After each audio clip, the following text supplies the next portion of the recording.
ಜಿಲ್ಲಾಡಳಿತ, ಜಿಲ್ಲಾ ಪಂಚಾಯತ್, ಕನ್ನಡ ಮತ್ತು ಸಂಸ್ಕೃತಿ ಇಲಾಖೆ ಹಾಗೂ ಮಹಾನಗರ ಪಾಲಿಕೆ ಬೆಳಗಾವಿ ಇವರ ಸಂಯುಕ್ತ ಆಶ್ರಯದಲ್ಲಿ ಶ್ರೀ ಜಗಜ್ಯೋತಿ ಬಸವೇಶ್ವರರವರ ಜಯಂತಿ ಉತ್ಸವವನ್ನು ನಾವಿಂದು ವಿಶ್ವಗುರು ಬಸವಣ್ಣನವರ ಸಾಂಸ್ಕೃತಿಕ ನಾಯಕನಾಗಿದ್ದು 893ನೇ ಜಯಂತಿಯನ್ನ ಆಚರಿಸ್ತಾ ಇದ್ದೀವಿ. ಈ ಕಾರ್ಯಕ್ರಮಕ್ಕೆ ಆಗಮಿಸಿದಂತಹ ಎಲ್ಲ ಮಹೋದಯರಿಗೆ, ಎಲ್ಲ ಗುರು ಹಿರಿಯರಿಗೆ ಹಾಗೂ ವೇದಿಕೆಯ ಮೇಲೆ ಆಸೀನರಾದಂತಹ ಮತ್ತು ವೇದಿಕೆಯ ಮುಂಭಾಗದಲ್ಲಿ ಆಸೀನರಾದಂತಹ ಎಲ್ಲರಿಗೂ ನನ್ನ ಶರಣು ಶರಣಾರ್ಥಿಗಳು.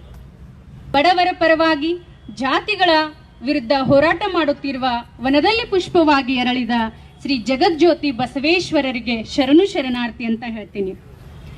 ದೇವರ ವರಪ್ರಸಾದ ಹುಟ್ಟಿದ ವಿಜಯಪುರದ ಬಾಗೇವಾಡಿ ಬ್ರಾಹ್ಮಣ ಕುಟುಂಬದಲ್ಲಿ ಹುಟ್ಟಿದರೂ ಕೂಡ ಇವರ ವೈಚಾರಿಕ ಮನೋಭಾವ ಹುಟ್ಟಿದ್ದೇ 8ನೇ ವರ್ಷದಲ್ಲಿ.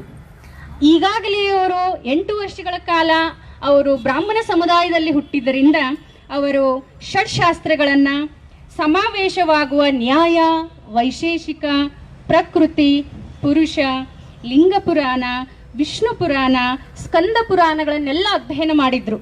ಇವೆಲ್ಲ ತತ್ವಶಾಸ್ತ್ರಗಳನ್ನು ಅಧ್ಯಯನ ಮಾಡಿದ್ದು, ಹಾಗೆ ಮಹಾಕವಿಗಳ ಕೂಡ ಅವರು ಅದನ್ನು ಅಧ್ಯಯನ ಮಾಡಿದ್ರು. ಕಾಳಿದಾಸನ ಕವನಗಳು, ಆಮೇಲೆ ಬಾನವನ ಕವನಗಳು, ಮಯೂರನ ಕಥೆಗಳನ್ನು ಓದಿ ದೊಡ್ಡವರಾಗಿದ್ರು. ಸೊ ಇಷ್ಟಲಿಂಗ ಅಂದ್ರೆ ಏನು? ಬ್ರಹ್ಮಾಂಡ ಗೋಳಾಕಾರವಾಗಿದೆ, ನಮ್ಮ ಇಷ್ಟಲಿಂಗ ಗೋಳಾಕಾರವಾಗಿದೆ.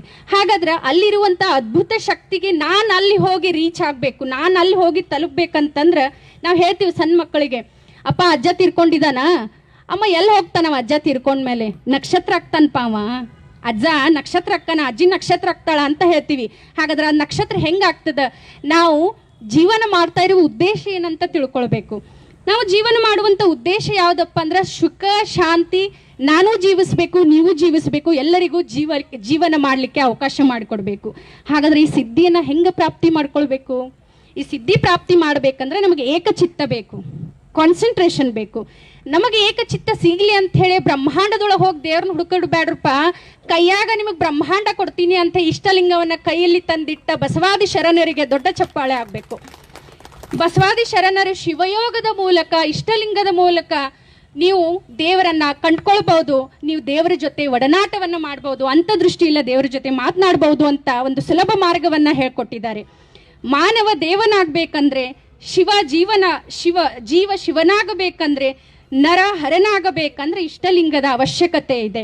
ನಿರಾಕಾರ ಪರಮಶಿವನ ನಿಜದೇಹ ಘನತೇಜ ನಿರ್ಮಲ ಸಚಿದಾನಂದ ಪರಿಪೂರ್ಣ ಸರ್ವಲೋಕದ ವಿಪತ್ತಿಗೆ ಕಾರಣ ಯಾವುದಪ್ಪ ಅಂತಂದ್ರೆ ಇಷ್ಟಲಿಂಗ.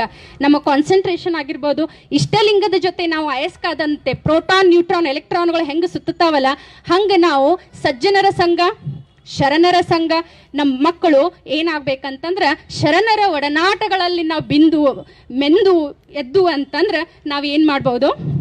ಲಿಂಗಾರ್ಚನೆಯನ್ನು ಮಾಡ್ಕೊಳ್ಳಿಕ್ಕೆ ನಮ್ಗೊಂದು ದಾರಿ ಸಿಗ್ತದ. ಲಿಂಗ ಅಂತಂದ್ರೆ ಏನ್ರಿ? ಲಿಂಗ ಅಂತಂದ್ರೆ ತೋರುವ ಚರಾಚರ ಸೃಷ್ಟಿಯಲ್ಲಿ ಯಾವುದರಲ್ಲಿ ಹುಟ್ಟಿ, ಯಾವುದರಲ್ಲಿ ಲೀಲೆ ಮಾಡಿ, ಕೊನೆಗೆ ಯಾವುದರಲ್ಲಿ ಲಯವಾಗುವುದೋ ಅದುವೇ ಲಿಂಗ. ನಾವು ಜೀವನ ಮಾಡ್ತಾ ಇರೋದು ಲಯವಾಗುವುದಕ್ಕೋಸ್ಕರನೇ, ದುಡ್ಡು ಗಳಿಸಿ ಆಸ್ತಿ ಮಾಡೋದಕ್ಕಲ್ಲ.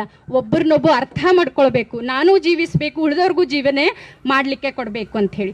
ಹಾಗಾದ್ರೆ ಬಸವೇಶ್ವರರ ನಿಮಗ ಕುರುಹುಗಳು ಬೇಕಾದ್ರೆ ಹರಿಹರನ ಬಸವ ಚರಿತ್ರೆ ಓದ್ರಿ, ಸಿಂಗರಾಜನ ಬಸವ ಪುರಾಣ ಓದ್ರಿ, ಭೀಮಕವಿಯ ಬಸವ ಪುರಾಣ ಓದ್ರಿ, ಆಮೇಲೆ ಅರ್ಜುನವಾಡದ ಶಿಲಾಶಾಸನಗಳನ್ನು, ಪ್ರಭು ಹಳಕಟ್ಟಿಯವರ ಸಂಪುಟ ಕಥಾ ಸಂಪುಟಗಳನ್ನು, ಬಸವರಾಜ್ ಕಟ್ಟಿಮನಿಯವರ ಗ್ರಂಥಗಳನ್ನು, ಬಸವ ಪುರಾಣಗಳನ್ನು ನೀವೇನಾದರೂ ಓದಿದ್ದೇ ಆದರೆ ಬಸವಾದಿ ಶರಣರ ನಿಜ ಜ್ಞಾನ ಏನೆಂಬುದು ನಿಮಗೆ ಅರ್ಥ ಆಗಲಿಕ್ಕೆ ಕೆಲವು ನಿಮಿಷಗಳು ಸಾಕು ಎಂದು ಹೇಳಿದ, ಸಾಮಾಜಿಕ, ಧಾರ್ಮಿಕ, ಶೈಕ್ಷಣಿಕ ಹಕ್ಕುಗಳಿಗಾಗಿ ಹೋರಾಡಿದ, ಅಂತಸ್ತು ಭೇದಗಳಿಂದ, ವೃತ್ತಿ ಭೇದಗಳಿಂದ ಹೊರನಡೆಯಿಂದ ಕಲ್ಯಾಣವನ್ನು ಅಂತಿಮ ಗುರಿಯಾಗಿಸಿಕೊಂಡ ಶ್ರೀ ವಿಶ್ವಗುರು ಬಸವಣ್ಣನವರಿಗೆ, ಧರ್ಮವನ್ನು ಸಾಧನವಾಗಿ ಬಳಸಿಕೊಂಡ, ಧರ್ಮವನ್ನು ಜನಮನಕ್ಕೆ ಮುಟ್ಟಿಸಿದ, ಮಾತೃಭಾಷೆಯಲ್ಲಿ ಧರ್ಮ ಸಾಹಿತ್ಯವನ್ನು ರಚಿಸಿದ, ತಾಯ್ನಾಡಿನಲ್ಲಿ ಜ್ಞಾನ ಬೋಧೆಯನ್ನು ಮಾಡಿದ ಶ್ರೀ ವಿಶ್ವಗುರು ಬಸವಣ್ಣನವರಿಗೆ,